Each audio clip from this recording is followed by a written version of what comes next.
Vreme in temperatura zraka sta odvisna od podnebja. Za Slovenijo so značilni trije podnebni tipi. Gorski, ta prevladuje na severozahodu Slovenije, celinski, tako podnebje imajo na primer v Ljubljani, in submediteranski, ki je značilen za Primorsko. Za ta del Slovenije so najbolj značilne mile zime in največ sončnih dni, saj bližina morja blaži poletno vročino in zimski mraz. Na to, ali bo ob morju zapadel sneg ali ne, vplivajo morski tokovi in prodori hladnega zraka s severa ter toplega z juga. Za padavine v obliki snega ob morju mora priti dovolj hladnega zraka s severa. To se zgodi, ko se ta ujame med Alpe in Apeninski polotok. Ta mrzli zrak se zadržuje pri tleh in če ga je dovolj, ob brezveterju lahko sneži tudi na obali.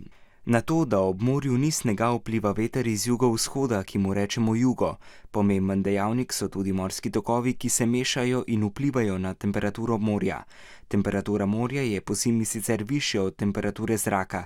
Tudi morje torej vpliva na to, ali sneži. Povprečna temperatura najhladnejšega meseca v letu je v slovenskem Primorju 4 stopinje Celzija. Da zapade sneg, pa mora biti okoli 0 stopinj Celzija. Da je sneženje redko, potrjujejo podatki iz preteklosti. V drugi polovici 20. stoletja je na slovenski obali snežilo manj kot v 25 zimah. Zime pa znajo tudi presenetiti. Eno izmed rekordnih sneženj so v slovenskem Primorju zabeležili 8. decembra 2012, ko je zapadlo 11 cm snega.